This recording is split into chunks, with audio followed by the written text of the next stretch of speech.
Can you envisage a world where you did not have to work, where you lived in comfort and luxury and freedom? Of course you can't. No one's offering that, but it's possible. That's what we're talking about today.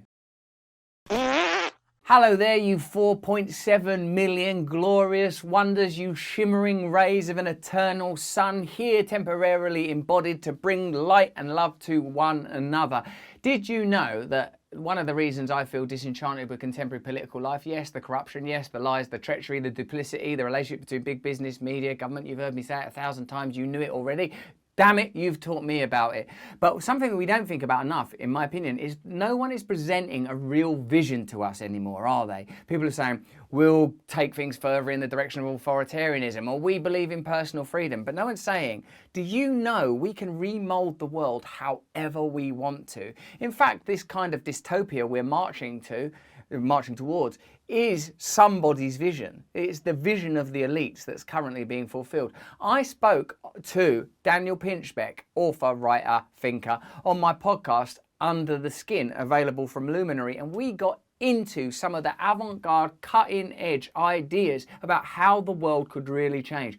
Ideas like luxury automated communism. Don't be scared of the word communism, it just means a society where things are fairer and more equal. Anarchism. Don't be scared of the word anarchism, it just means a world where people regulate themselves and vote for what they want instead of there being centralized authority.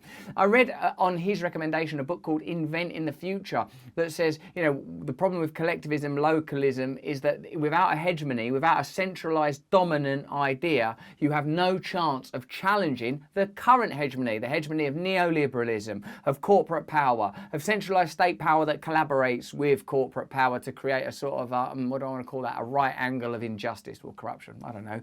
Put in your comments what you think. But in particular, in the bit of the conversation that I want to share with you now, we talk about a post-work society. Like, we've become so used to the crumbs off the table. Oh, this party will do this party will do that we don't even dare to dream that utopia is possible, that a different world is possible, that it could be made just from our collaboration, will, and, well, I suppose ultimately willingness to revolt. Have a look at this brilliant piece of conversation where we talk about a world where all of us will be free from shit work, free to pursue creativity, free to pursue the people we truly are. Stay to the end. There's some interesting stuff in here.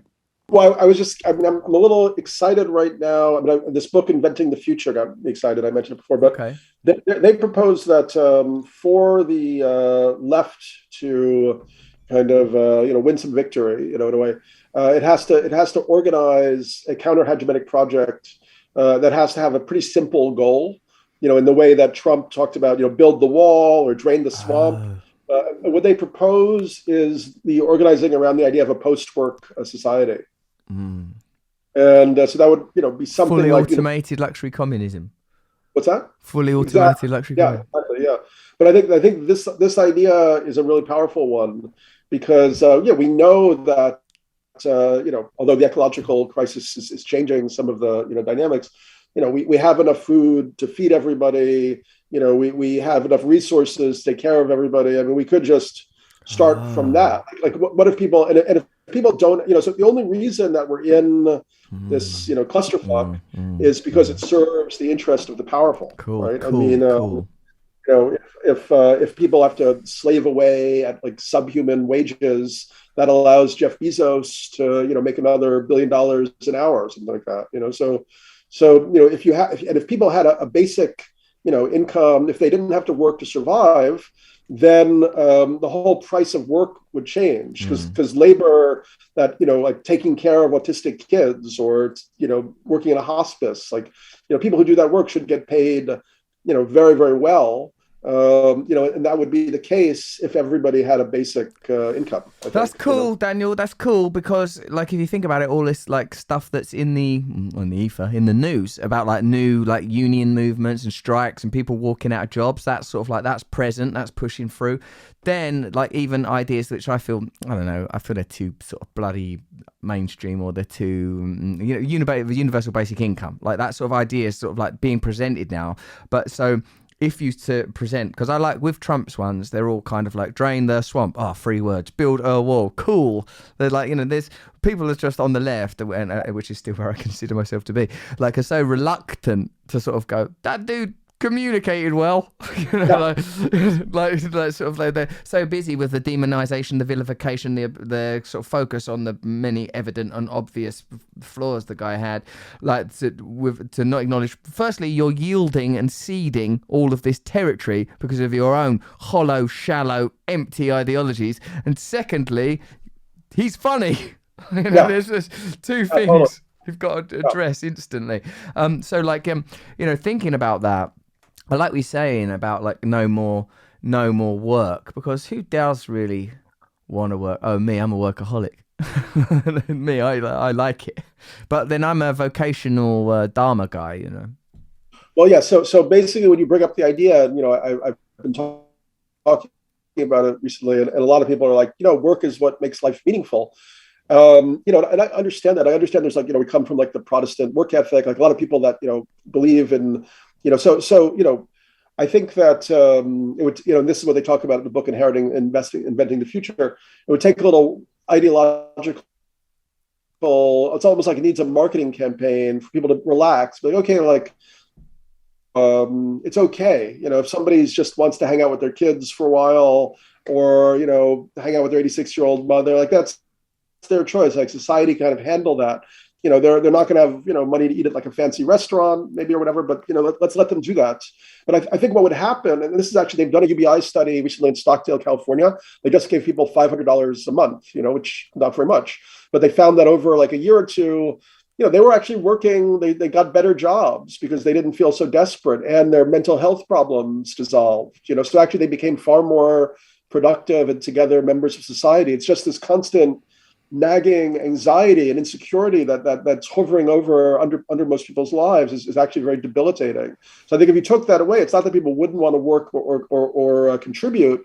They would actually suddenly be able to work or contribute in valuable ways, because the fact is that most of the work that people are doing is work that shouldn't get done. Yeah. And that we need to get done are not getting done. Yeah. You know, like we need, for instance, to take away industrial farms and turn them into permaculture, regenerative farms that are much smaller scale and require much more, you know, kind of particular labor, you know, that people have to relearn. You know, we need to insulate all the cities so that we're not wasting so much energy. You know, we need to have like rooftop gardens so food doesn't have to travel like thousands of miles, you know.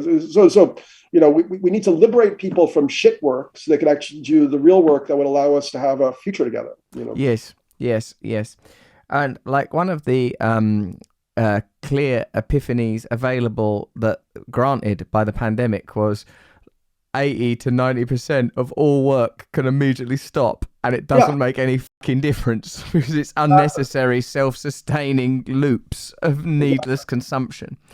Yeah, that's cool. All right, there's a lot to think about there. I hope you enjoyed that clip. My favourite bit is just having conversations, generally speaking, about the possibility of a different world rather than being continually mired in, hopefully I might be able to squeak through life and get a 5-penny piece, a shilling, a bob or two here or there. We're living in a nickel and dime reality when we could be creating glorious prismic utopias. Yeah, you heard it here first. But that's just what I think. Why don't you let me know in the comments what you thought? If you really enjoyed the podcast, perhaps you'll consider subscribing to Luminary, where I do a weekly guided meditation, and every week I have a conversation like this one. It's about $2 or $3 dollars. You know, it's and you can get it anywhere in the world through Apple if you want it. If not, please continue to enjoy the content we provide here on YouTube or Rumble for free. Stay with us. We want you in this conversation. Please give this video a little thumbs up. Come and see me live if you're in the UK between January and May. I've got so much to share with you, and click here to sign up to my mailing list. If you enjoyed this video, have a look at this one.